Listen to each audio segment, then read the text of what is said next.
Hail, everybody. Welcome to Smell the Glove Live. Zadook the Priest. If you didn't know the Champions League music, I figured we'd throw that out there to start with. Of course, there's nothing else, I guess, to start with or talk about. Is there, Paulie D? Fucking hell. Welcome back. First word was, oh, fucking hell. Well, I think this is going to be my final show. I think this is it, because I'm retiring from Celtic in general. I'm 31. I was 31 at the start of the game. I'm fucking 73 now. Explains why the life expectancy of people in Glasgow are like 26 years old. Oh, Christ, man. Can they do anything easy? No, it's the Celtic way. I mean, like, any other team would have just scored a goal in the first 15 minutes and sat it back and passed it around and ball. We always have to do that. I mean, giving away a penalty as well. Oh, yeah. And that was crazy. It should have been worse. Yeah. Skin of our teeth, man. Skin of our teeth that were there. 1 inch or 100 inches. It's all good. It's all good now. You can sit back. Okay. Yeah, I have my my trusty bag of Tums right here with me that I went through half of. Going through Tums for everybody. Free Tums at the Smell the Glove podcast today. So let's start with the very beginning. You saw the team and said what? I was quite surprised Janko got a game. I thought he would, but Lustig would be right back and Sviatchenko would play centre half with Toure. Slightly surprised O'Connell was completely dropped from it, but I understand why that probably was, with a bit of experience. A lot of people were complaining about Roger getting dropped for McGregor. McGregor played poor today, but I would have played McGregor instead of Rogic as well. In that position, yes, I agree with you. Because it wasn't going to be a very offensive position at all. Yeah, I said 3 o'clock across the middle of Baton, Brown and McGregor. Yeah. Anyway, with that, so I can't really complain. So. Could you understand the idea of why they went with those 3 in the back and then Janko on the right out of all of it? Well, I think they were saying that Beersheva don't actually play with a left winger. They didn't in the first half, the first game. So it would allow the right back to bomb forward and really stretch them on their left side, our right side. And so that was the plan, but that didn't happen. I don't think that really materialized. No, it never really did. I could understand, I could see why they went that way. You bring Baton in, that gives you more of a defensive look. I get that, as compared to not having him in there. And in addition, the other part of it was, I don't think Sviatchenko could play 90 minutes after being out for the last 3 weeks. So that leaves you. When he came on, like. Yeah. He came on, and you're begging, please, someone get Janko out of there. And even at the end, I mean, that you talk about someone's confidence being actually taken for a ride. At the end, he was just like, please, someone get this ball off me. It was pretty crazy. But I could see why they basically took their defensive midfielders and plugged them in there as best they could. McGregor is just not a defensive midfielder. He just gets pushed around way too much. And Janko just, I don't know what happened. I don't know what happened. I mean, did you see the tweet of Janko with a zipper on his head? The zipper comes off, and Effie Ambrose is underneath. I'm back. He was poor, man. I mean, I think we all had high hopes for the guy. What age is he now? He's like, is he 20? He's 20. He's really young. He's 20. He's a kid. And, you understand. Hey, Darnell Fisher is 24 years old. I know. Yeah. O'Connell's older than him. Tierney's about the same age, isn't he? Yeah, O'Connell's 20. Janko's 20. Whatchamacallit's 19. No, is it O'Connell like 24? No, he's a baby. He's 20. I thought he was older than Tierney. No, anyway. just a year older, 20. I don't know. I just don't see it happening for Janko at the moment. He's young, so you can't really write the guy off, but that was appalling. I think some time in the reserves is needed for the guy. Probably, to be honest with you, I wouldn't really mind getting him loaned out to some championship club in England and hopefully getting him sold. Maybe bringing in someone else. But I don't know if that'll happen. I just thought he was so out of his depth right now.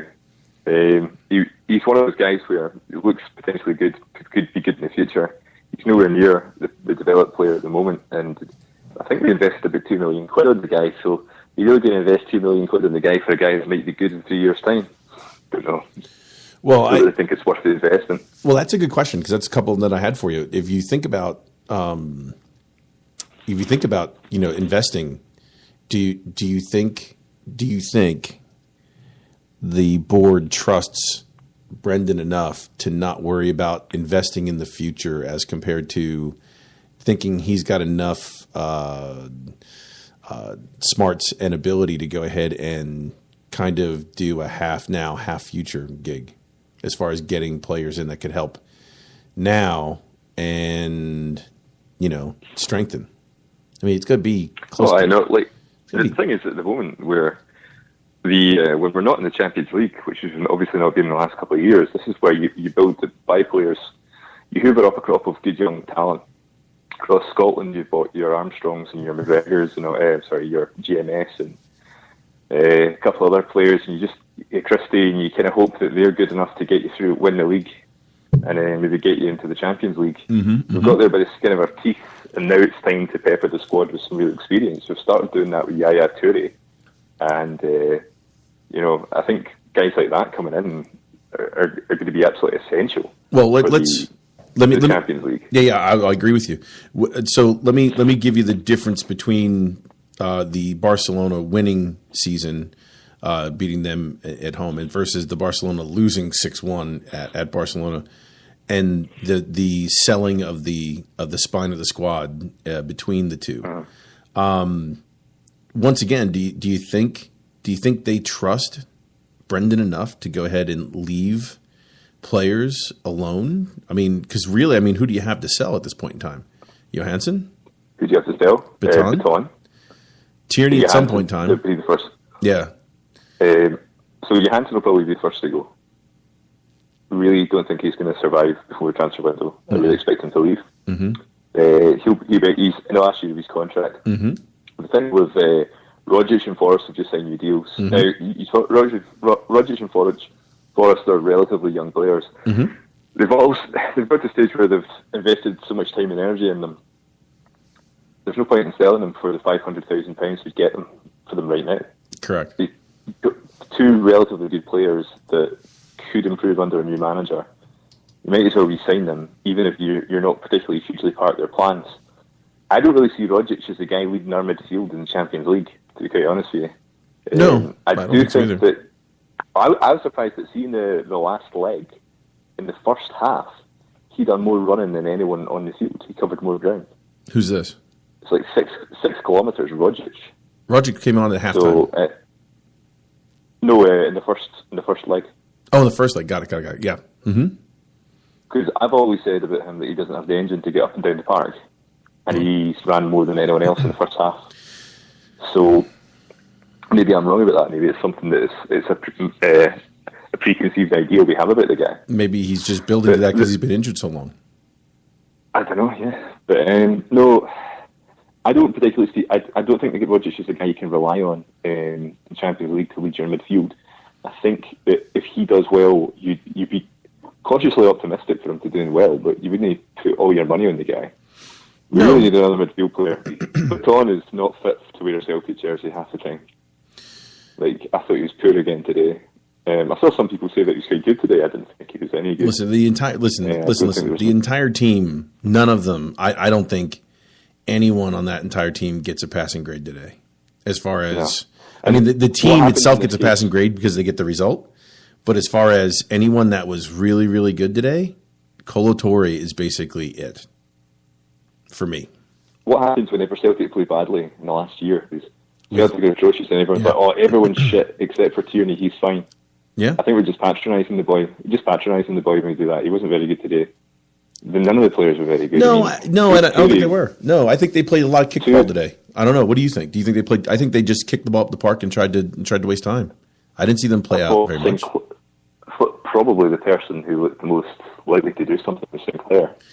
And he didn't really do much. Well, I'll tell you what he did do. He had a lot to work with. At the end, he played 90 minutes, and the last minute and a half in extra time? Took the ball in the corner. He ran and chased down. He probably did about 70 yards across the field and back and across to basically keep them from pumping the ball back into the box again. That was impressive, considering he hasn't played a lot either. That was really, really impressive. And DeBelly came on and he had a chance to score at the end. I mean, he had a chance to put the whole thing away. Yeah, I thought DeBelly done all right. Yeah, he did all right. But I mean, as far as like passing grades, like they played last week. I mean, like passing grades compared to last week, I don't think anyone did as well. The only person I thought did well was Colo. Honestly thought he was the rock. He was the one. I think that, and obviously not a starter, but Sviatchenko when he came on, but he was good. So out the subs, I thought Dembele done okay, Sviatchenko done okay, and who was our other sub? You had Rogic on for Forrest at halftime. Then you had Dembele on for Griff. I don't think Rogic really done anything when he came on. Well, I mean, he done a couple of things right at the very start when he came on. It looked okay, then he just didn't touch the ball. The big difference between the two was, I mean, Forrest needs to have a little bit of space and a little bit of a service on to be able to get the ball out there. As a defensive midfielder, he's not who we want in there. So I thought that was a relatively intelligent, for me, because of who else is on the bench. That's a relatively intelligent sub there. The one that baffled me was Dembele for Griff. I was like, what? And then it dawned on me halfway through looking at it when he brought Sviatchenko on for the last probably 25, 30 minutes that it just literally just dawned on me. He's just not available to do anything more than 30 without crashing out. And if he'd come on at halftime, that probably wouldn't have worked as well at the end when we really needed it.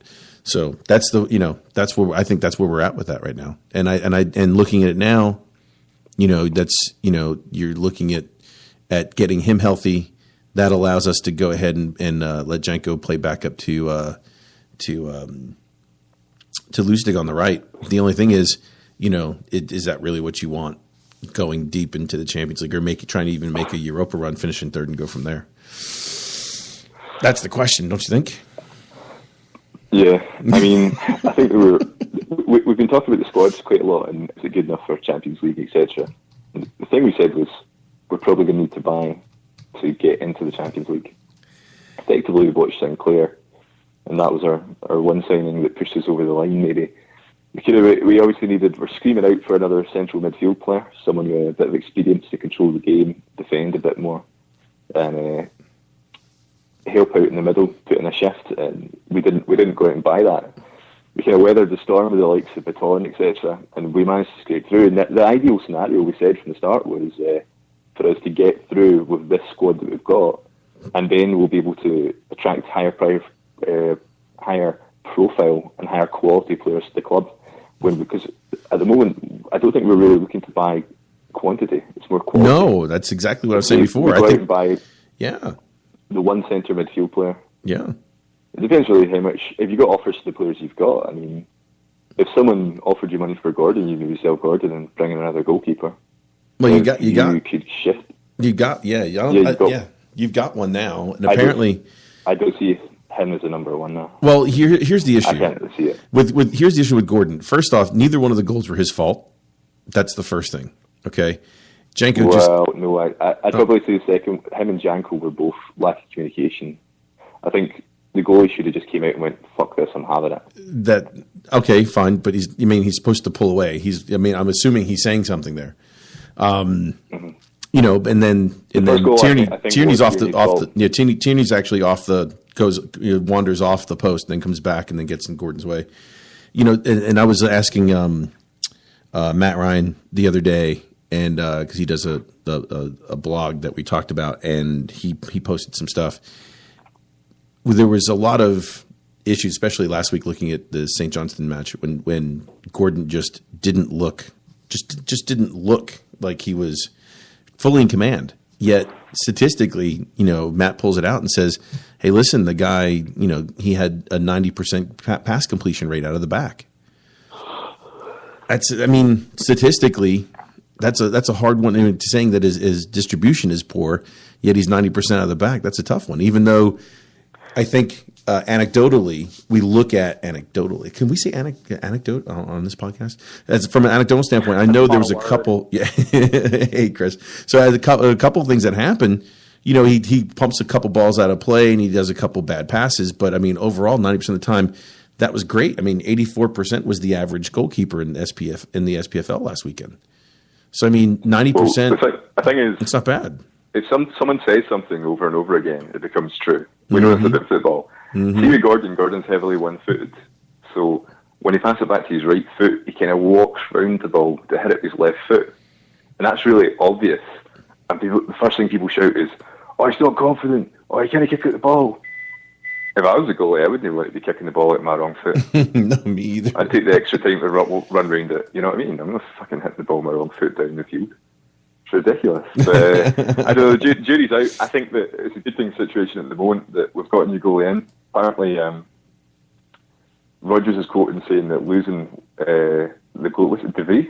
De Vries, is it you pronounce it? De Vries, yeah. How is it? Yeah. He said when he lost him at Swansea, he's only ever been more upset at losing Suarez as a player to lead his team. Yeah. Apparently. So yeah, that's it. And there's a couple comments too. There's a couple comments with a couple of Forest guys that are like really, really upset that he left. So here's hopefully he's all right. Yeah. Well, here's a question for you. I mean, do you think Gordon makes it to January? I mean, do you think he makes it through the January window? Don't know. I think it depends if anyone's interested in him as well. Like at the moment, he's the number one. They've hopefully got some competition for him. That'd be good for him. Yeah, they just re-signed him last year. Right. Going through the team, right? Everyone's talking about centre halves. We've got tons of centre halves right now. Yes, tons of them. We're not going to buy a centre half. No, that's not happening. No, we're going to hopefully buy a defensive midfield player. Yes. Question: could possibly buy a right back or a left back. Either of those positions, probably backup. Backup for both of those positions. The only reason why you're going to buy a left back is if you sell Izzy in the window. Yeah, that's it. Which might happen. There's talk of him going to Wolfsburg. Yeah, exactly. I've heard that too. But they want $1 million for him, so I don't know. Then a defensive midfield player. There's been a couple of names floated about from Lucas at Liverpool. One ridiculous suggestion of a guy for Roma that costs $15 million, which we're never going to go anywhere near. Well, Roma's out, so they may want the money. They may want some money. Still, the money is floating about Italian football at the moment. I mean, Italian football for a while, suddenly the transfer prices went down.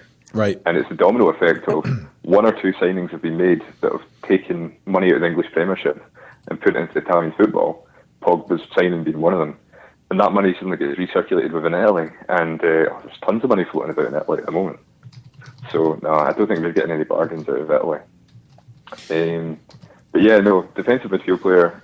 Where else would you think we'd bring in another striker? We'd probably have to get rid of Shifty for that. Yeah, I could see him taking a hike and going from there.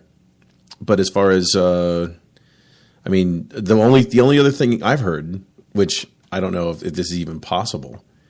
Could you imagine this rumor if this happened? I mean, Celtic laying the money out for Paddy Roberts, guaranteeing him first team football. Yeah, I heard that. Well, the thing about it is it wouldn't probably be that bad a deal for Roberts, the basis of he's 19 years old, signed a 3-year deal. He's going to be early his 20s, going to be out when he comes out of contract. Right. Could get a couple of seasons in the Champions League and head back down the road. Because he's not going to get in that City team at the minute. But no. As we've said before on the show, because he's been trained in England, and he's an English guy, he'll have a huge value to other teams in England. So if he's on the radar of any team, they're smart enough to pick him up, we're going to have to probably outbid a couple of really decent English teams for him. You know what I mean? So I do. I do. Is Chris here? Chris, you there? No. No. I'm here. I'm here. Hang on, I got a fire truck. What did you set on fire? Is the game that stressful? Yeah, his stomach's on fire. Jesus, here we go again. What's that? Stokes on fire? I'm just trying to drive home. Hey, listen, I said I did. Thank you, Rev. I didn't say it. I didn't mention Stokesy's name. That was Rev who did this time. So another week, another Stokesy reference. Stokesy's on fire. Mm-hmm. Rev, you there?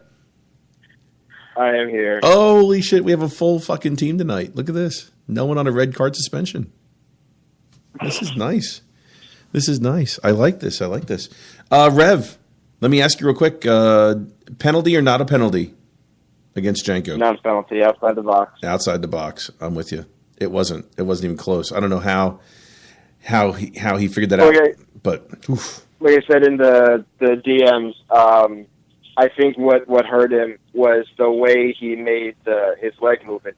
Because if you see, like in the replay and everything, he did a long arching leg sweep. So he came like way out and landed way in. You know what I mean? Like he had spent so much time in the box with his leg, just kind of that kind of weird perception just kind of hurt him in that way. Yep. That's exactly what happened, and it was crazy, absolutely crazy. So if he would have just stuck his leg straight out, you would see, it clearly happened outside the box. But since so much of his leg of that movement was inside the box, Yeah. But I'm with you. Soccer gods. Yeah, soccer gods gave us a break. Chris, real quick, if you had to give us an idea of what the ref actually gave us tonight, what would you say it was? What the ref actually gave us tonight? Yeah, what did the ref give us? And you give us anything at all? Not that I saw. There wasn't a whole lot, given towards us. I guess if you were to use Scottish slang, it would be fuck all. He gave us fuck all tonight? Yeah, he gave us fuck all. I mean, every decision went their way, so, par for the course. Yeah, really, relatively par for the course. Hey, did you guys hear about the plane they took over? No. Madonna's. He took one of the ones Madonna had rented before. They took an entire. Now I'm going to give you guys an idea of what they took over there. It's a 5-hour flight, which really isn't that long. Flight from Glasgow to was it Tel Aviv or no Jerusalem? They took a 757, which is a relatively large plane. I've been on one couples of times, and the entire plane housed 65 people. The entire plane. Now, to give you an idea, I've taken that plane from Atlanta to Seattle on Delta Airlines. On that plane, you ready? There are 199 seats, and only 20 are in first class, and that's the same 5 hours from Atlanta to Seattle. Nice product placement for Delta Airlines. You call it. And by the way, it was on time, and I sat in first class. But the point is, I mean they're doing everything for him. I mean, to go ahead and rent that plane. I mean, do you know what they got today? You know how much you guys have any idea how much money they actually won today? 2.6 million. First is going to Europa League. Yeah, $2.6 million for the playoff win today. Oh, just for the game. Just for the game, $2.6 million. That's right. Okay, that's right, Paul. And then from there, I think $10.3 million for the group stage, about $10 million for revenue, $7 million for gate. So right there, that's right at $30 million. Right now, I can just see Peter Lawwell just in a fucking swimming pool of money right now.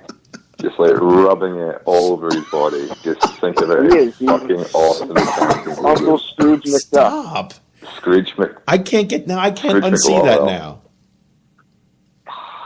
It's like watching Rick Roberts dance around with no shirt on and a pole somewhere in Philadelphia. I can't have that. Stop it. I love you, Rick. But no, the point is, that's $30 million right there.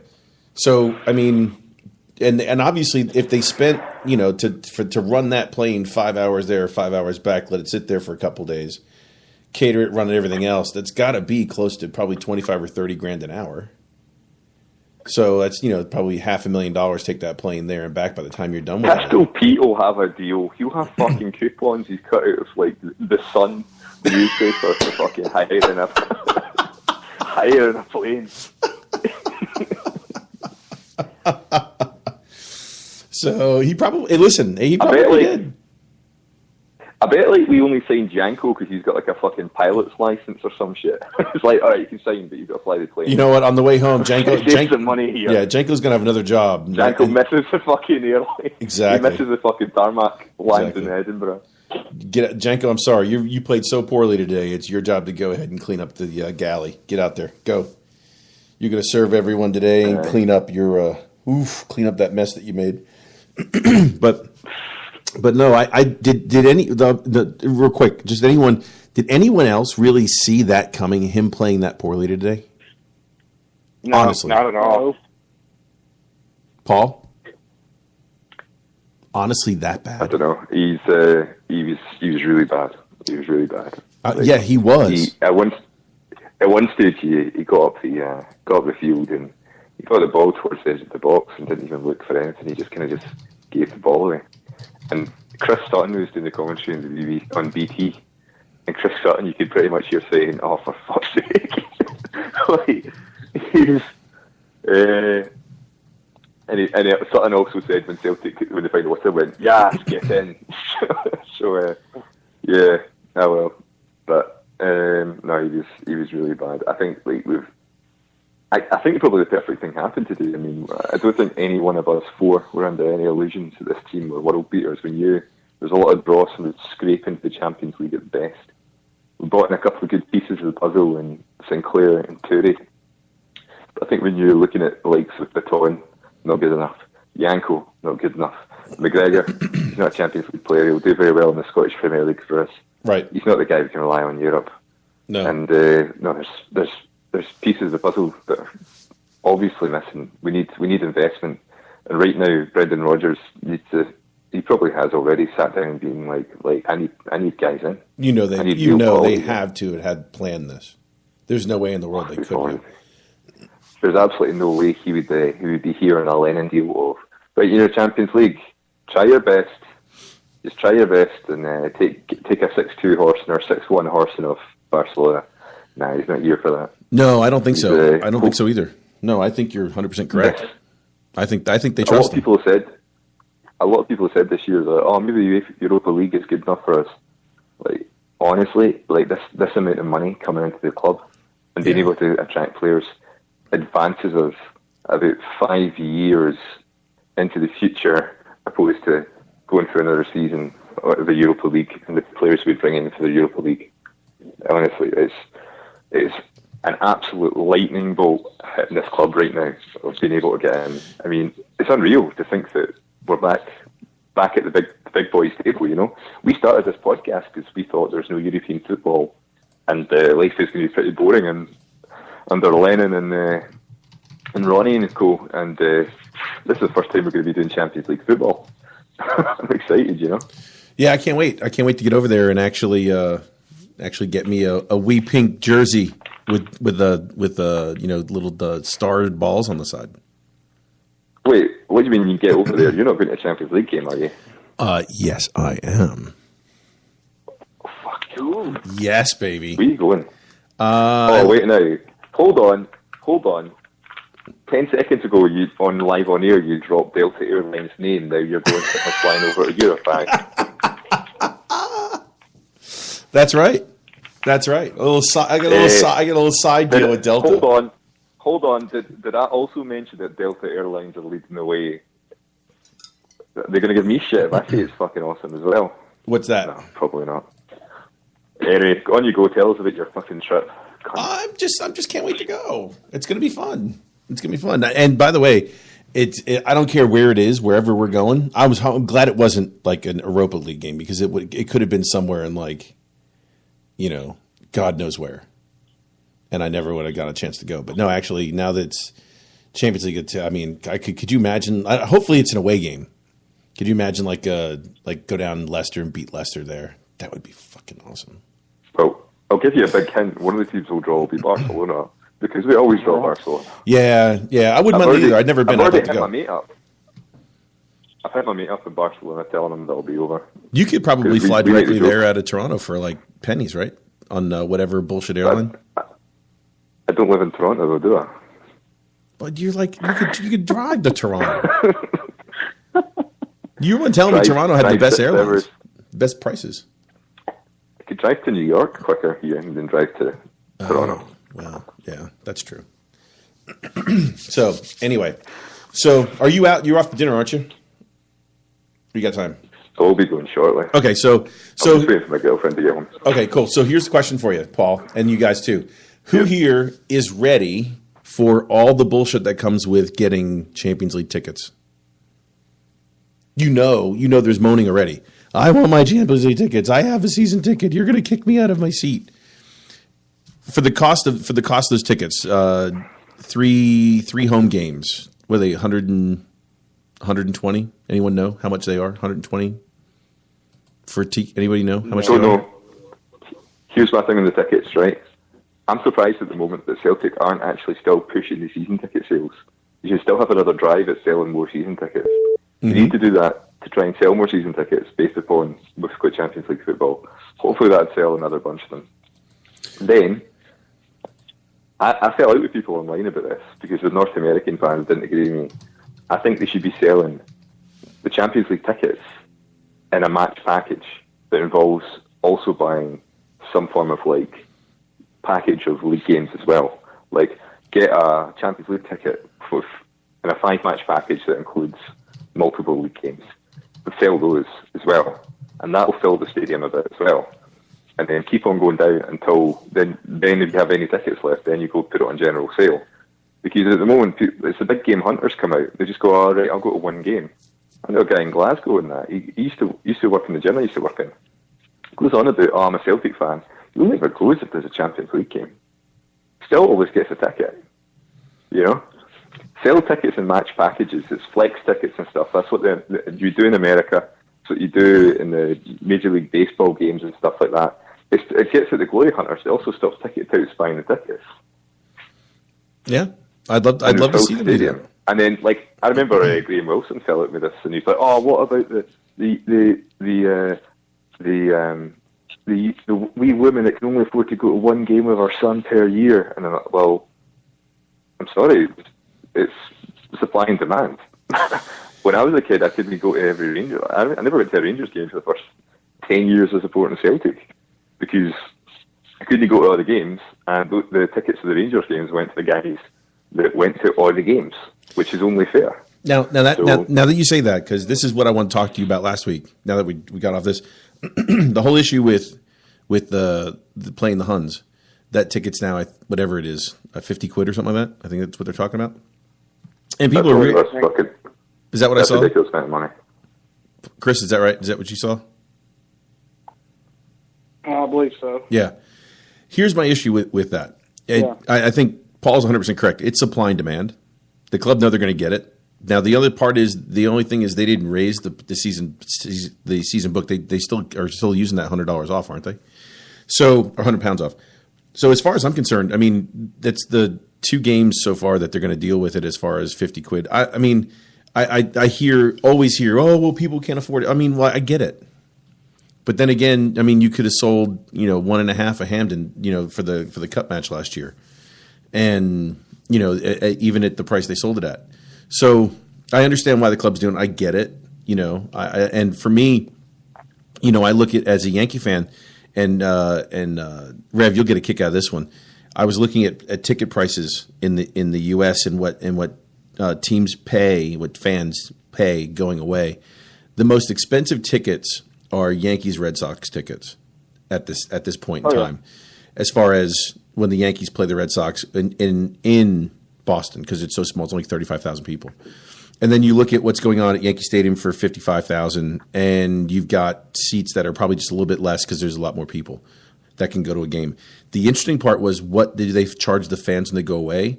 Once again, the highest ticket price for fans when they're going away, when the team comes into town, when the Yankees are away, they pay the most. They pay almost $70 a seat, U.S., on average. Almost $70 a seat away from Yankee Stadium. And this is for the reason why I wanted you in this, Paul. Guess who pays the least? Jays. The Blue Jays fans pay the absolute least. The average seat when they're an away team is around $32. Well, see Amazing. regards to price. I think like if you have a game that you think tons of people are going to want to go to, what you need to do is capitalise on the popularity of that game to sell tickets, but without ripping off the fans. And the number one way you do that is, like I said, instead of jacking up the price of one ticket, exclusively sell that ticket as part of a bundle. But they didn't. Like, hey, yeah, but they didn't do exactly, they didn't. They didn't do that. They told people they that done. they should have. Yeah. You should have sold it in a 3-match package. And then No. What you do is you sell it. No, what they did was they made the concessions, and they made the concessions. You had to pay the full match price for the concessions for the kids' tickets. Can I throw this in? When David Beckham first came to MLS, that's how they did things. At least the Red Bulls did it. That was like his very first game was against New York. You couldn't go. You couldn't just get. Was there. Were you? I was at the game in the players' lounge. They weren't selling the tickets like general admission, general sale, anything like that. You could only get it if you were a season ticket holder, or if you bought half season multi-game plan kind of thing. That was the only way to get a ticket. They did. See, that's smart. That's smart. And that's I didn't have season tickets that year, but I was going to games. So I was going all summer. It's like, it kind of sucked because I would have gone to that game, and it was kind of dumb because it's a giant stadium, which you can fit But there's a big difference, Rev. Yeah, and by the way, people listening, there's a big difference between the way Paul kind of gets it now as far as the way tickets are distributed here. Between Chris and Rev and myself, the games that we go to, whether it's Georgia football games or whether it's Yankee games that Rev and I would go to, we understand that there's a supply and demand issue because of StubHub, and and the way people put tickets on sale. You could still get a David Beckham game ticket if you wanted to pay over the odds for it, just not through the club. And you could go on the secondary market and buy that. That's one thing that I've learned is really not a Celtic thing. That whole issue with StubHub. I mean, no one was really into. No, Celtic fans have always never resold tickets at a profit. There is obviously one minority of people that do it, but it was always shunned. Right. Always shunned to resell tickets. Which I like. As a fellow fan of the team, I like that. Like, if you need to get rid of the ticket, and not waste the money and, sell it to someone and, sell for face value or, whatever to get your money back, that's totally cool. Just don't resell it for 4, 5, 6, 7 times, what you paid for it. And plus that keeps your home field. Make money off of it. Yeah, and plus that keeps your home field advantage. That too. Mm-hmm. Yep. Here, there's that League Cup game versus Motherwell recently. What do you think Motherwell attendance was? I don't know. That's a good question. Do you know? We had half a stadium full, maximum, right? We have a Rangers game coming up, or Celtic game, whatever you want to call. Why not, instead of ripping off the fans saying 50 quid a game and no concessions, be like, right, you can buy this ticket, but you also get this Motherwell ticket and some other random game that's probably we outline as a game that people aren't probably going to go to. So you get 2 free games with it. Yeah, and if you don't get the ticket validated, you can't use the Rangers one. I mean, that's all good stuff. Or you could do something like that. Yeah, you sure you could. Sure you could. Yeah. If that works, that works. I don't know if that does. If you want people to go, I mean, I get it. And listen, I know what the club wants. The club wants to go ahead and sell that out, and they want the money. And listen, for as much as Lawwell's talked about losing 10 million quid a year, for Rangers not being there, or Rangers dying, and now someone playing as them not being around, I get it. I totally do. From the capitalist bottom of my heart, I totally understand why he wants to do that. You know what I mean? And believe it or not, as fans, don't you guys as fans feel like you're kind of in the middle? Because you want the club to have enough money to be able to do what they're supposed to do, but you also don't want to get ripped off either. Right. It's tough. I don't want people to get ripped off, but I don't want people moaning when they're like, oh, I can't get hold of the Rangers ticket. Well, where were you at the Motherwell game? Yeah, you could have bought a whole season. Yeah, well, I can't buy a whole season. Where were you? Well, I can't afford a full season ticket, so I just want one ticket. So I'll just take the game that everybody wants to go to. That's been a big game hunter. Yeah, and Don't be a big game hunter. I agree with that. Like fuck it, man. Like when I was a kid, like growing up, like I never went to Rangers games. Like I went to Celtic to see Celtic play. Didn't jump on the bandwagon when there was a fucking big event. Just go to see Celtic because you want to see Celtic. That fucking filth, that tribute act from Ibrox. If you're fucking daft enough to want to pay 50 quid to see that foul scum come to Celtic Park, then fucking more power to you, man. But like, don't moan about like fucking. I can't buy that ticket, but I don't buy any other. So here's a good one. Here's our first over under of the day. Stevie Ray just sent me something from Southern Rockin' Words. This is great. When we were last in the Champions League 2013, it was 28 quid per ticket. You had to buy all three. Okay. And then once you bought all three of your tickets, whatever your season book was, the rest could go first come, first served to the rest of the season ticket holders, and they bought the rest. I remember that. Over under 28 quid per seat for this time around in the Champions League. Over. Rev, what do you think? Say, what was the over under 28 quid a seat? Again? 28 quid a seat. And what did you get for it? It's the Champions League game. All of them? No, 28 per game. 2,800 a game. 28 quid a game.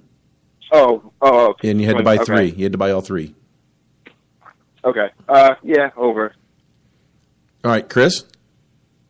Over. Oh, no, you get the hard one. 33 quid.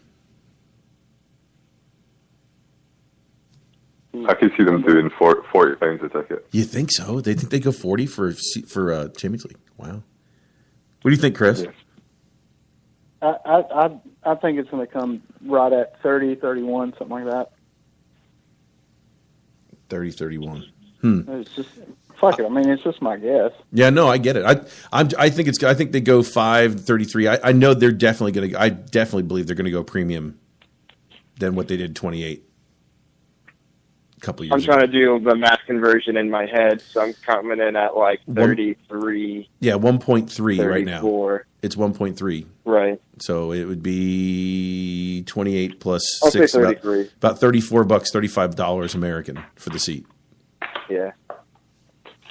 So if you add 5 quid, that's $8. That's total, or actually 30% of it is $6 more. So bet it $40 American. That's not bad for a Champions League game. See, is it? Here's the thing that I don't like. I mean, I like the way that Celtic distributes the tickets and the way they, do the season book and then Champions League. All of that stuff is it makes sense, right? But and Paul, I get exactly what you're saying as far as like where were you at the Motherwell game? Like.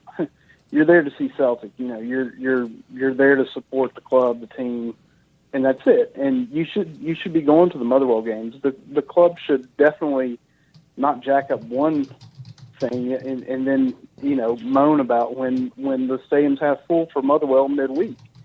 So I mean, I totally get all that. But see, like the backwards thing for what, like we were talking about with ticket prices, like for events in the U.S. Like if the University of Georgia wanted to sell me a season ticket, I have to donate roughly $10,000 in order to get on a list to even buy a season ticket. And even then, a season ticket is only for 6 games, and it's like roughly $300 for just that one seat for all 6 games at home. So I totally get it, and it's totally the correct way to do things, the way Celtic does it. But like, I'm sitting here to like figuring out what Georgia games I'm going to be going to this year, and I know off the top of my head that I'm not going to go buy a season ticket because I cannot afford to donate $10,000 to the university in order for me to get the privilege to buy a season ticket. So, like, I already have to go, deal with the guy on the street corner or go through StubHub or something like that. So That's exactly. I right. guess that's where I'm coming from as far as ticket prices. Yeah, go. even NFL games, they need that what's called a PSL or personal seat license. They want I 10 or was just 15 going to grand. say, I'm so glad there's no seat licensing over, MLS? in Europe. That would be, oh man. Well, anywhere outside of, I think some MLB teams do it. Oh yeah, they all do. I know, The Yankees did. Yeah, when they built a new stadium. they do. Okay. Mm-hmm. Okay. I actually didn't remember. Yeah, it's crazy. Hey, listen, if you want to sit behind home plate at Yankee Stadium in what's that called? Not the Delta 360 Club. It's called something else. It's the Hall of Fame Club, whatever it's called. I mean, those seats per game are rolling out at $700-800 a game, and they're playing 81 games a year at Yankee Stadium. Right. $700-800 a And seat. then and just to show you how much like a bullshit thing that is, take the new Giants Stadium for example. So you have two teams that play there, the Giants and the Jets. That's right. The seats licensing thing, you essentially, for all intents and purposes, own that seat. So when there's like concerts, Bruce Springsteen's going to play there, or this band's going to play there, whatever, you get right of first refusal for other events. Like I have the same thing for my season tickets at Red Bull Arena. Any international games, USA friendlies, whatever, anything that happens there, I get first dibs if I want to get that my seat early. When it comes down to something at Giant Stadium, you have two people that technically own the same seat. That's so they're right. getting twice the money. So it's like, how does that work? It's just capitalism sucks. Well, and then you go through the whole thing, especially here in the U.S., where like you weigh out your options and you go, okay, I can buy Celtic TV and catch every single match, or in NCAA game plan or whatever it is, or NFL package or MLS package or whatever it is, and then you can go to those games, or you can stay home and watch fucking everything. Mm-hmm. And then that's like it's an entirely different debate then, because it's like, I can get beer at the grocery store and use my own bathroom, and I don't have to, get spit on or fucking Florida fans or whatever. Like I don't have to put up with it. I can just sit there and watch it on TV and then, moan about it on some podcast somewhere. So, Paul, I mean, even the games you go to, I mean, the games when you were living in Toronto, you go into those games for the Blue Jays. I mean, when it was a shitty team, you'd go watch the game for what, $6, $8, $10? Less than that. I once went to a Blue Jays game for $3. Once went to a Raptors game for $3 as well. Yeah, that's Canadian as well. So that's like 8 cents. You're talking about £1.50 British. So I don't know. Like, let's not get back down too much on tickets. Like, the truth is that we all know that like you need to find a way where we cut out the big game hunters. We don't rip off the fans, and people are rewarded for their loyalty. And I think selling them in match packages rather than jacking the price of one ticket. But fuck it, we're in the Champions League. Let's talk about that. Let's talk about fucking Celtic playing football in the Champions League. Does it all feel good? Oh, by the way, fucking over the moon. And don't forget the ICC Cup was another $8.5 million. Just saying. Yes, thank you. That's why Peter Lawwell's swimming pool is fucking full right now. His swimming pool is full. Just sitting in his living room, like setting fire to like money, like smoking a cigar with like crispy fucking hundreds. Notes. Ain't nothing better than smoking a Cuban cigar lit with $100 bill. Yes, rolled on the thighs of virgins. I can think of 100 other things that would be better than doing that. No, it's not. No, it's not. Not at all. Not at all. So, speaking of tickets, one last thing with tickets. Did you guys hear what happened with St. Johnston? What they wouldn't do? No. See, that's funny because even what they did was they once the Celtic end sold out, they stopped selling match day seats because they didn't want to have Celtic fans within the home side. How whacked out is that? That's crazy. Why would you throw the money away? Why don't you just increase the size of the Celtic end? I I don't get this. I don't get why you guys can't sit together. I don't understand. I don't. Paul, tell me why you guys can't sit together. Yeah, because you know what, man? I actually find it more dignified. I remember being like, "Oh my God, we're savages. We can't sit together," and like watching sport in the games. And then I went to America and I saw it with the fans all sitting next to each other, just bitching and moaning at each other, having like fake fights and just being dicks to one another. And I thought, you know what, it's much better when it's segregated. So much better. It's like, honestly, people in general just don't have a good time when they're watching sport with like the opposing people. Just honestly, keep them apart. I must not be a dick, because when I go to games, I have a good time. I really. I mean, I like a couple years ago, I was at South Carolina playing Michigan in the game when Jadeveon Clowney knocked that guy's helmet off in the play. It just blew him up. And we were sitting with Michigan fans. We had a great time.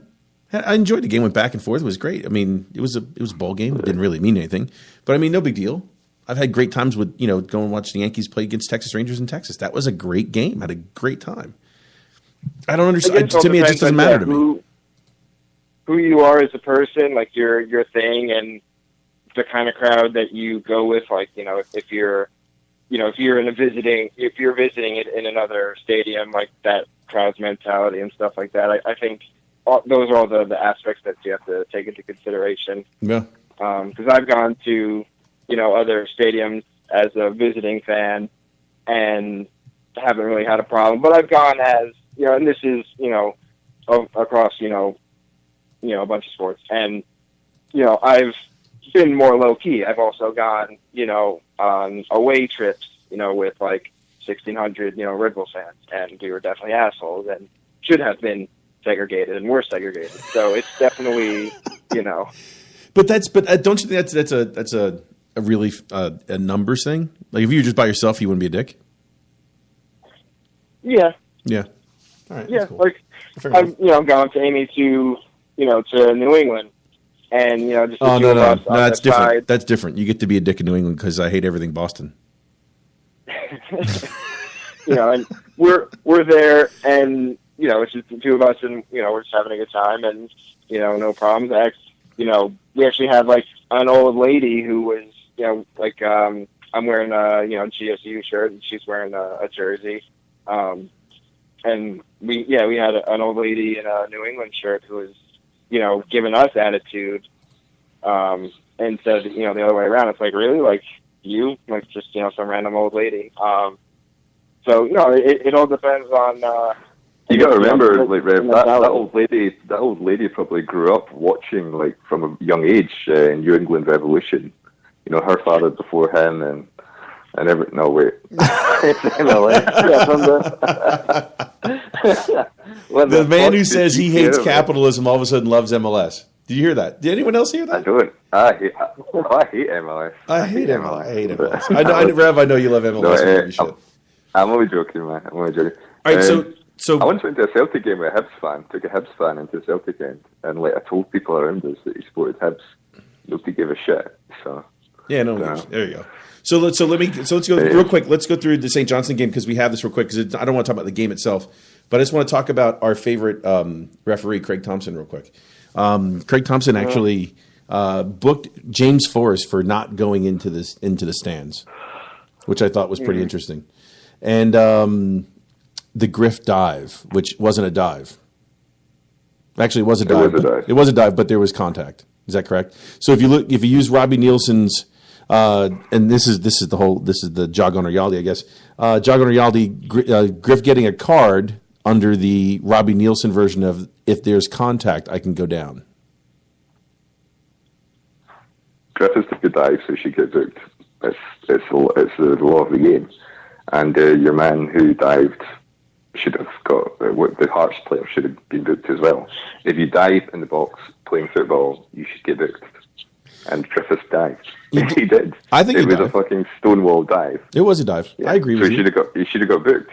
And let's be fair to Griffiths. Griffiths doesn't do that very frequently. No, he was looking for it. He was looking for it. He was definitely. Yeah, but he's not famous. He's not famous for doing it. Mm-mm. Like Griffiths doesn't really dive. He's Anyway, guys, I'm probably going to have to call wrap it in a couple of minutes. You're out. Is there any more thoughts about the Champions League in general rather than St. Johnson? I'm just happy to get some money so Uncle Peter can go and spend some for us. I think the nick of our football team like a year ago, we couldn't even get in the Europa League pretty much. Team was absolutely minging. Couldn't attract anybody. Had a nobody manager, God bless him, and just a fucking howling football team. They were signing guys like Sinclair and Toure and Brendan Rodgers as manager in the Champions League. Imagine that, if we just spend a little money, we had potential all along. Yeah. Hey, listen. I haven't celebrated a loss this much in a long time. So no, seriously. If you really think about it, listen to this. I've seen this from a couple different people that interest in the club is like way up. Okay, so I'm just going to read some numbers off to you. We usually in the past, a couple of years ago, we've run anywhere from 1,700 to 1,800 downloads for our show. Last week we're going to do almost 3,000 downloads, 229.84. Homeboys almost 4,600. 90-minute Cynic over 3,000. Stevie Ray is getting 3,600. This is there is some serious interest in what we're doing right now. I love it. I think it's great. And I've got friends of mine that are just like, hey, listen, you guys played really well the other night in the Champions League. In fact, Chris, did you see my tweet last weekend in Tennessee? I did. There are people who understand. I was wearing my Stokesy away shirt for another Stokes reference for Paul, and I'm in the middle of Tennessee on a lake in some marina, like literally some nasty, smelly lake thing, right? And easy. It's nasty, still, it's smelly water. It really is. It's not the ocean. And this guy, lake. I know, that's why I said it's a lake. It's a nasty, smelly lake. And a guy walks up to me and he literally looks at me and goes, and he looks at me and says, "Fuck the Sevco."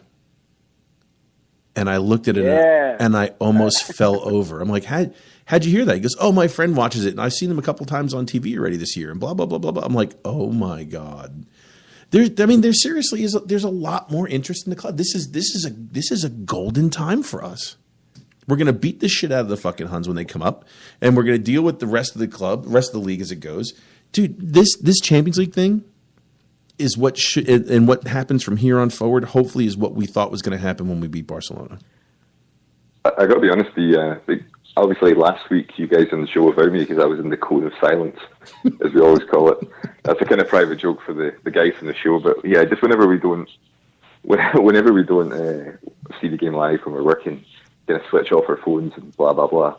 But last Wednesday, when the home leg was on, a bunch of guys who support the Montreal Impact, their ultras or whatever you want to call them, hit me up on Facebook saying, "Are you watching the game today? Because we're all going to go and watch the Celtic game."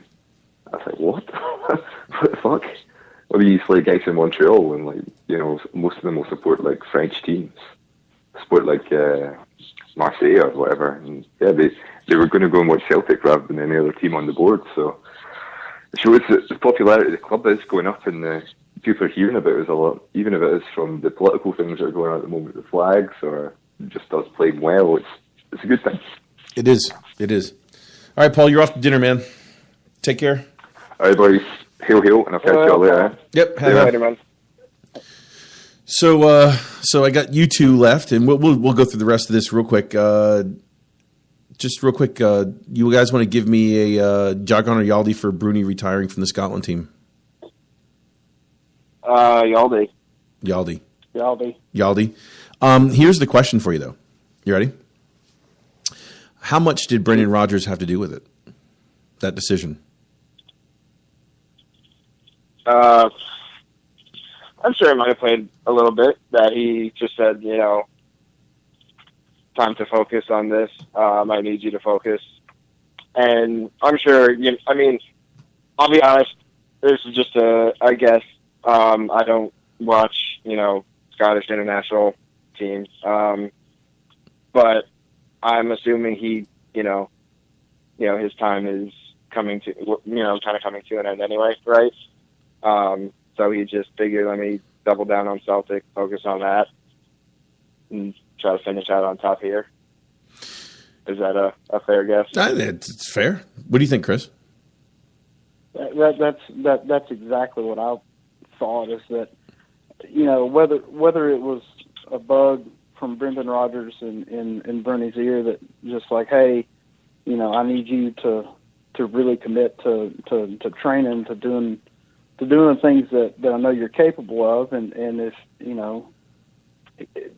Bernie's probably not stupid either. He can probably see that, like, you know, oh God, I've got to go, you know, to Italy or wherever the fuck he's got to play, and he's like, oh man, that's going to wear me out, and I've got, you know, Champions League coming up, and I've got, you know, League Cup, and you know, just the league itself, and you know, he's probably just getting to the age now that he's like, look, I've had my time playing international, you know, and it's time to dedicate himself to just playing for Celtic, and I think it's a good thing to see, because, you know, just from a club standpoint, I think he will probably benefit us more with him not leaving to go play for Scotland.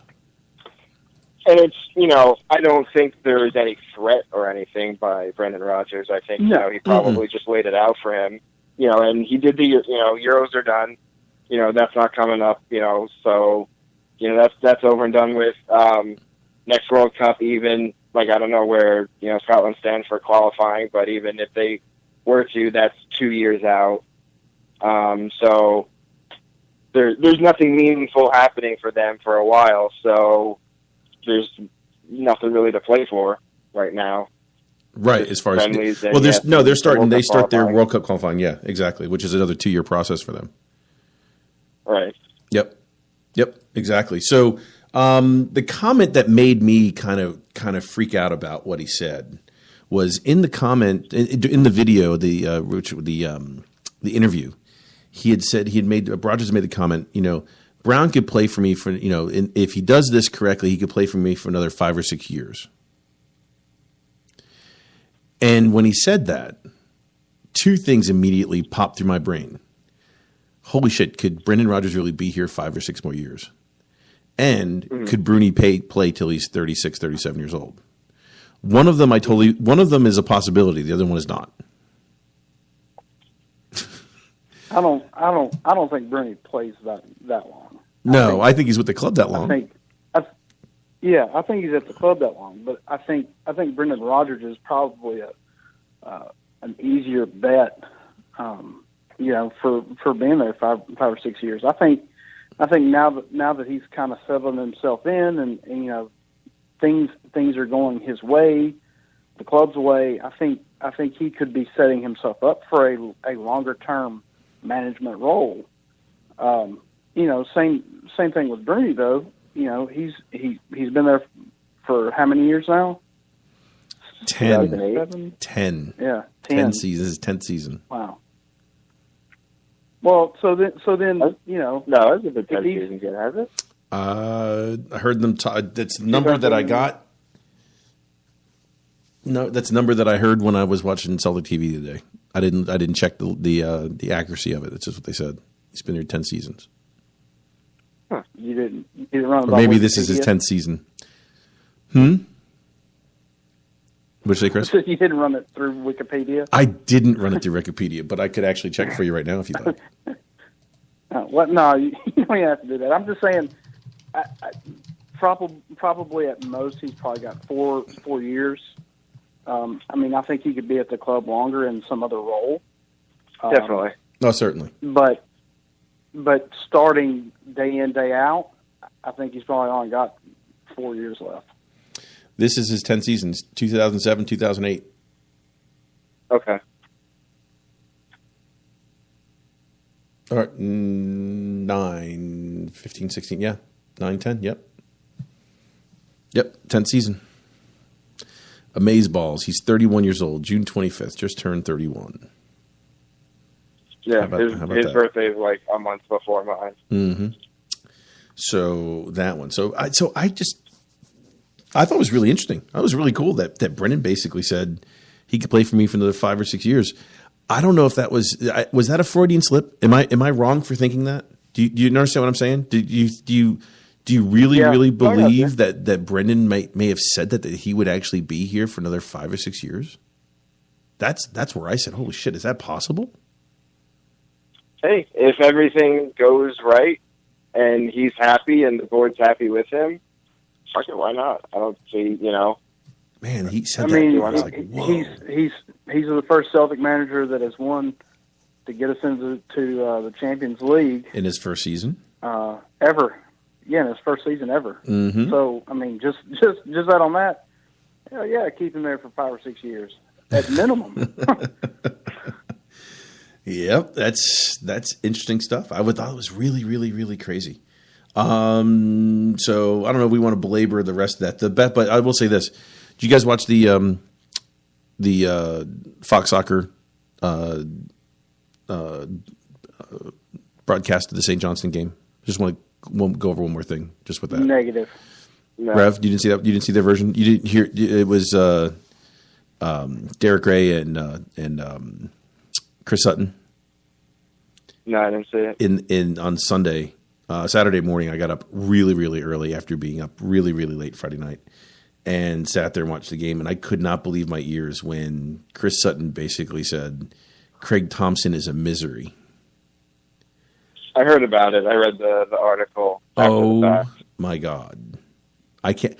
Yeah. And what's his name? Craig Thompson started the game early. Yeah. To fuck up the BT TV Sport broadcast. Yeah, because basically he said that Craig Thompson bottled it last week. Crazy. Right. Crazy. I was like, oh my God, I can't believe he said that.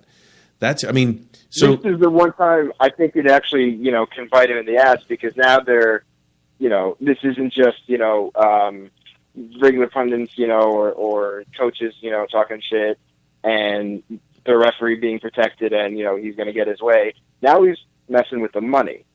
And as it's been shown, the money wins at the end of the day lately. So, I think, he's really putting himself in a position. Yeah, I think so. I think it's crazy. I can't believe that he did that. And then he wouldn't talk to them afterwards. Yeah. But here's the thing. I mean, he literally, I don't understand what he did and what he was doing with Forrest, and the rest of his decisions were absolutely just kind of just wacky. I just don't get. I don't know. I'll put it this way. I've watched baseball for years. I knew maybe a couple referees' names. Now I look at the Scottish game and I'm like, oh my God, I know who that guy is. He kills me. Mm-hmm. I shouldn't know the referee's name. We shouldn't know who the hell these guys are. Shouldn't. Yep, I'm the same way. If I, see a game, MLS too. If I, watching a game and I recognize the ref's name, like, oh fuck. Yeah, exactly. I only know the ref names if it's someone that's not not a good ref. Yeah, and even to the point where another Jogon or Yaldi. Here's one for you, Chris. You ready? Willie Collum, one of our other favorite referees, basically said, quote unquote, I'm a victim of a witch hunt for people slagging him for how bad he is. Fuck that guy. I didn't even get a jog on. That's a fuck that guy. Fuck that guy. What kind of fucking moron comes out there and makes some kind of statement like that? Dude, it's been fucking proven. The guy misses calls, doesn't get them right, and then goes against another team. That guy is a total bag of shit.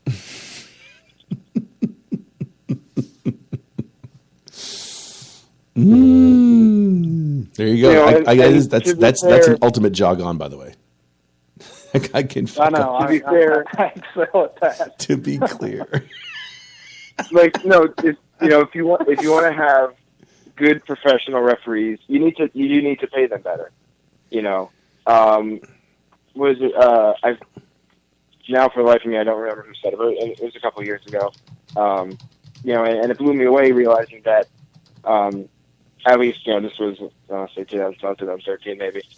Scotland had semi-pro referees. Like, they still had normal Monday to Friday jobs, or at least many of them did. Yeah, like the NFL for that matter. And it was right. So like, and one guy saying how, he working like a, contracting construction job, and so he'll do a game on a Sunday, and if his foreman's a Rangers fan, and he has he's calling a game, and the Rangers are playing, he has to be careful if he makes a bad call against Rangers, because if he goes in Monday, he's going to get the shit detail, from his boss for the whole week.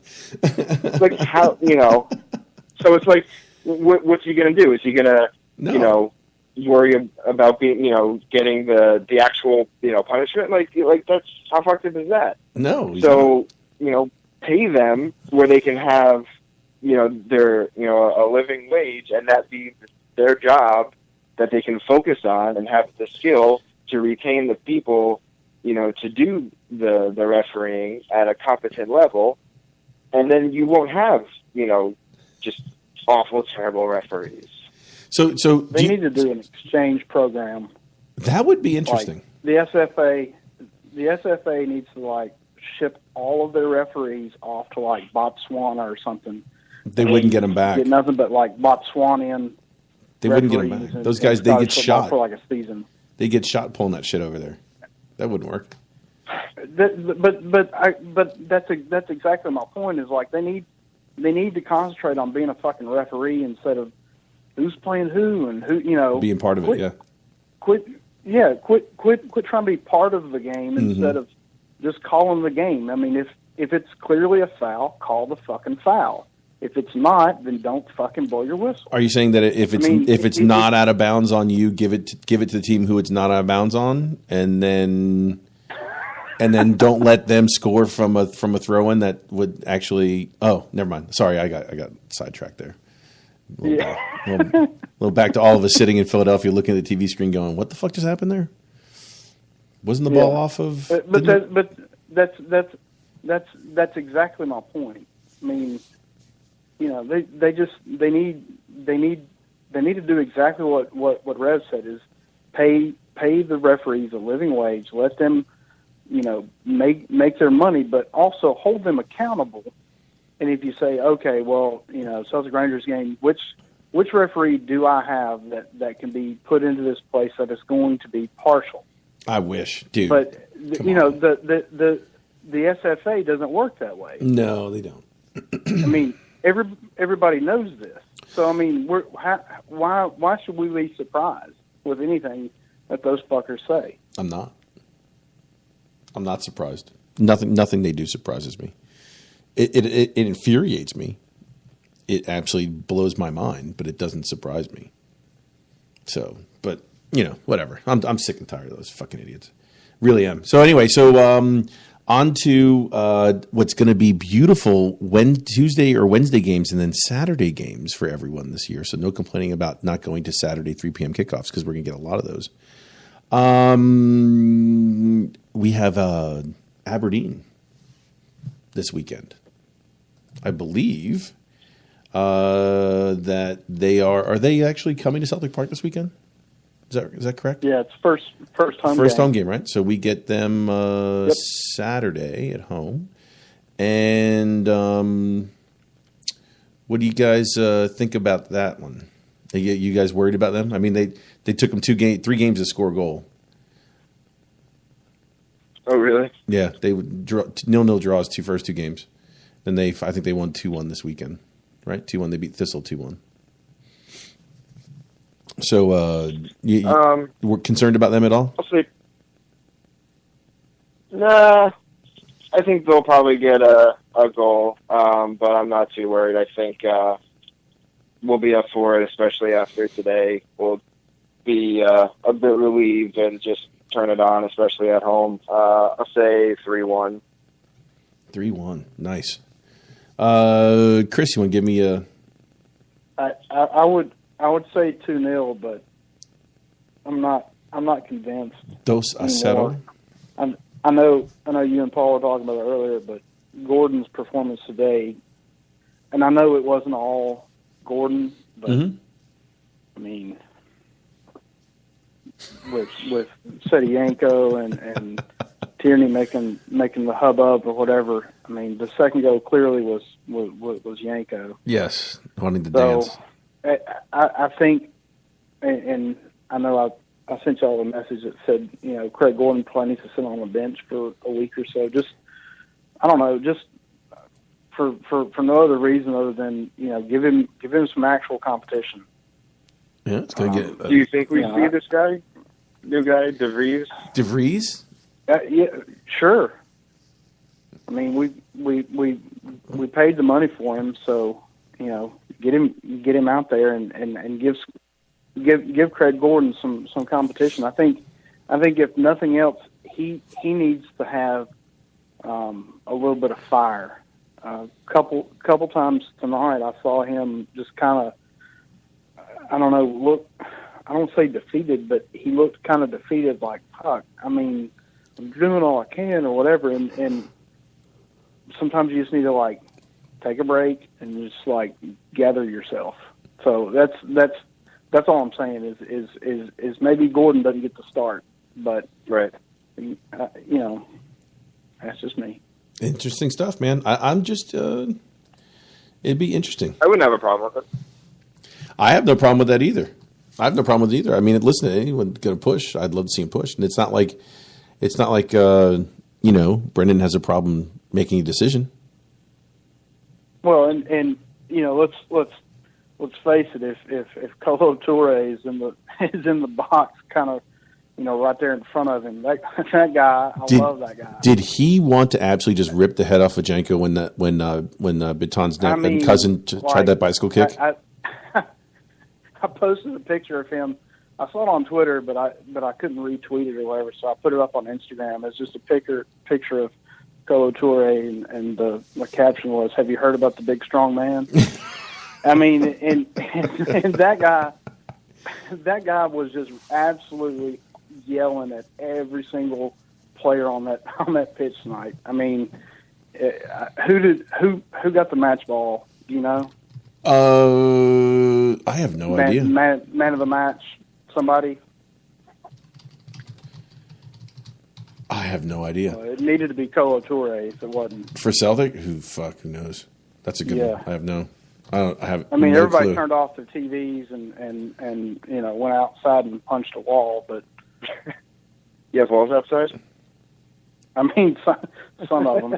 Some of them are brick, and I don't know, man. That was true story, and I'll probably get in trouble for saying this, but after a bad loss one time, my father, because I'm kind of the black sheep. I'm a Georgia fan, and I grew up obviously in Tennessee, and my dad and my mom both went to UT in Knoxville, and Tennessee lost one year. God, this has been 30 years ago, but Tennessee lost a football game in the last minutes to Arkansas or Alabama or somebody, and my dad got up, crow hopped, and hit the TV so hard he had to get 5 stitches in his hand. I've thrown things before and have them bounce back and hit me in the face. I get it. So I mean, you feel like an idiot. If I was at home and maybe if I hadn't been whatever, and I was just kind of really riled up, I probably would have jumped up and crow hopped and hit the TV so hard I had to get stitches. All right, so let's do this. So we get into this here. Let me get you guys just a quick question.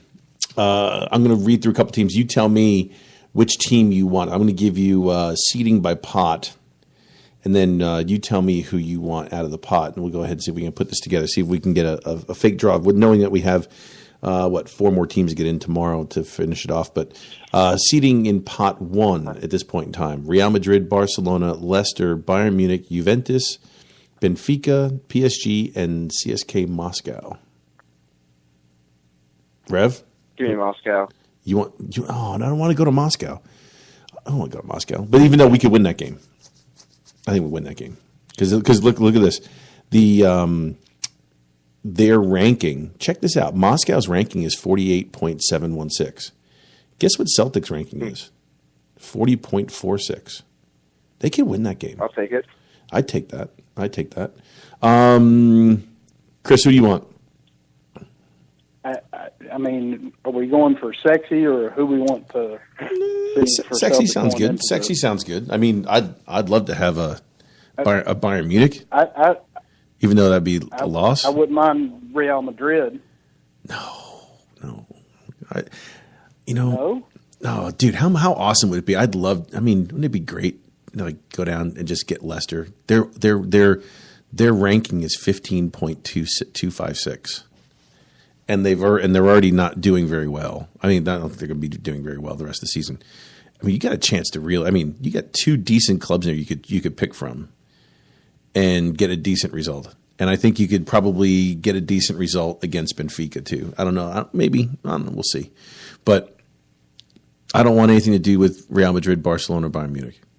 Mm-mm. Yeah, but wouldn't you like to see Kieran Tierney slide into Cristiano Ronaldo? No. I'm just throwing it out there. I know you are. I mean, look, I'm with you. Leicester would be a good one. CSK Moscow would be a good one. I don't think I'd be disappointed out of the pot one, quite honestly. Yeah. So you'd like a Real Madrid out of that one. I personally like a Leicester. I think that would be a nice, easy. You get a big crowd. That'd be a good one. Pot 2: Atletico, Borussia Dortmund, Arsenal, Sevilla, Porto, Napoli, and Bayern Leverkusen. As of right now, you got one more team to put in there. Basel may go into that spot depending on who wins tomorrow. I think I want Arsenal. Now, Man City is probably going to go into that spot because they're up 5-0. So, man, you can put Man City in that pot too. Or Leverkusen. Ooh, that'd be good. What do you think, Chris? You've already got a Spanish team. So you can't pick Atletico or Sevilla. I want Dortmund. You want Dortmund. Yeah. Man. Look, I know it's a tough group. Where do you want? Do you not want them to progress? No, I do. I do want them to progress. That's not why I'm saying it. What are you But saying?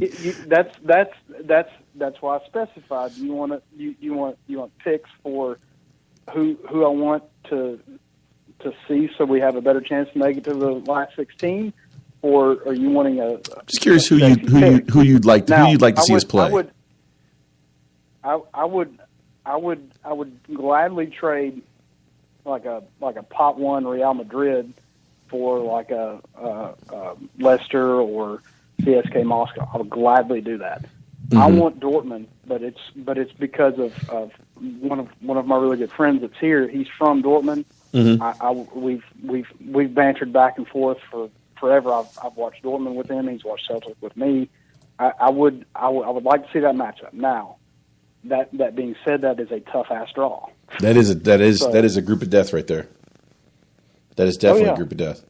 Now, here's what's interesting. We could be in either pot 3 or pot 4, depending on who wins tomorrow. I don't know who those teams are at the top of my head, but that's apparently the possibility according to UEFA's website. So here's pot 3: Tottenham, Dynamo Kiev, Lyon, Eindhoven, Sporting, and Club Brugge.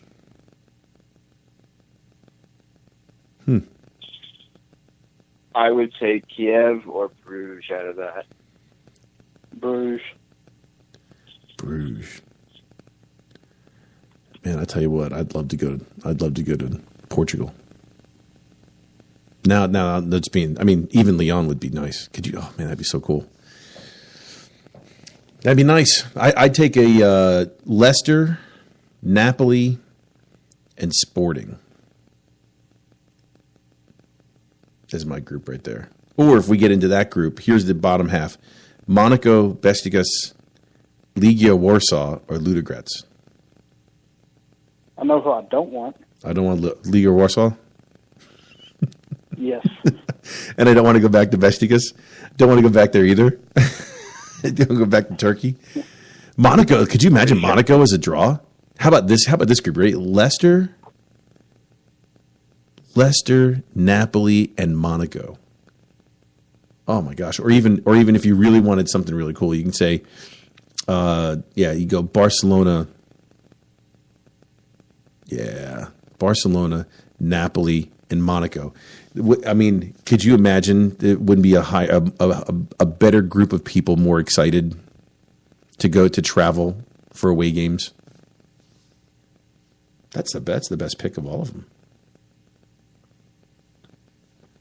As far as away games, I mean, travel, that'd be awesome. I'd take that. And now I'm just being jealous or being selfish, but I really would love a Monaco away day. But we'll see. I don't know. Maybe. I mean, is what in particular interests you the most? I mean, other than it's Monaco. Other than I've never been. Okay. I've been to Italy. I've been to Dublin. I've been through Italy, Ireland, the UK. I've never been anywhere else. I'll tell you what, I'd love a PSG to go to Paris for the day. How easy would that be? There'd be a bus going from somewhere to the Port Glasgow area. A couple buses. Crazy. Just saying. Anyway, so that's that. Anything else you guys want to talk about? Just those possible groups? No, I'm good. I got a split. You got a split anyway. Anything else you want to talk about, Rev? You're good? No, just that was a hell of a ride. Thank you, Celtics, for giving me a damn near heart attack. And, I know that my ticker's good. That was, stress test. Don't have to go for any physical or anything like that. I know I'm all good. Jesus Christ. Listen. It's not even like it was like, just a couple minutes of, manic, just, 5 minutes. Just hold on here. 45 minutes of just straight fucking torture. It was literally, it was literally 40 minutes of straight torture because they scored with 5 minutes in? Not even. 48th minute was the. So 3 minutes in. I'm just going to call it the, Janko goal. The Janko goal. That's 3 minutes in. That, yeah. Damn. All I know is just before we went on the show, I went and took a shit and a gold brick came out and then some diamonds. That's how much my whole system was under pressure. But I'm just saying. All right. I think you need to eat some salad, guys. Improve my intake of fiber. I'm worried about your well-being if you're doing that. Too much beer this weekend. That's horrible. Anyway, I enjoyed Tennessee. By the way, I enjoyed Tennessee. The people were very, very nice. I had a good time. And that's a good part of the state too. That's really, really pretty up there. And I don't know what it is, but in my sleep I keep singing "Right on Rocky Top." Whoa, Rocky Top 10. I don't know why I keep singing that song in my head. It gets just stuck with me. I apologize. And if you're listening to this and now you don't know what that is, you just look up something called Rocky Top. Don't do it. It's addictive. It is the most redneck song you've ever heard. But it was crazy. I enjoyed it. But moonshine's good. Moonshine's good. Always is. It always is. Nice and clear. Anyway, so Chris, anything you want to say? Yeah, I do. I know we were avoiding the topic, but hats off to the boys of the Green Brigade. They have well surpassed every goal that they set. They keep having to raise the GoFundMe, and it's just a brilliant fundraising thing. So hats off to you all. That's it. There you go. Rev? They're at 132, 871. 132, 871. It went from 15,000 pounds to 132. Yeah, almost 133,000 in 2 days. And it's what? When it's Tuesday? Yeah, started on 2 Sunday. That's insane. That is insane. So it is insane. All right, insane in the membrane. Yep. So Chris, I'll you're out. you guys later. Rev, you're out. We'll get together next week. Hopefully, we'll have some. We'll talk about a nice win on Sunday or Saturday against Aberdeen. And hell, everybody, welcome to Saturday football for the rest of the year, rest of the season. This should be good stuff until we actually. It's maybe until January. So hopefully, we get football until after January too. All right, buddy, and just so we don't forget, just because we're happy about Champions League doesn't mean that the SFA can go fuck themselves. Just saying. Hail, everybody. Hail. Take care. Chug y'all.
Mistakes, it's all you can say, but the countless decisions that never go away. I said, hey, hey, hey, fuck the SFA.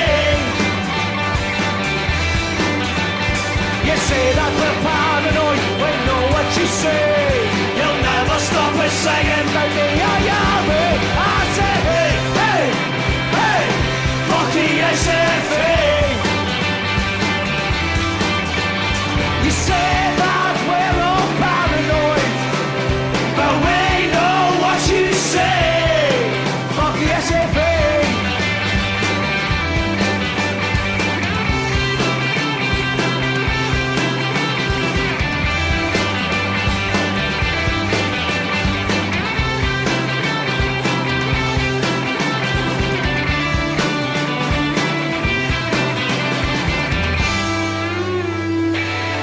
Cheers.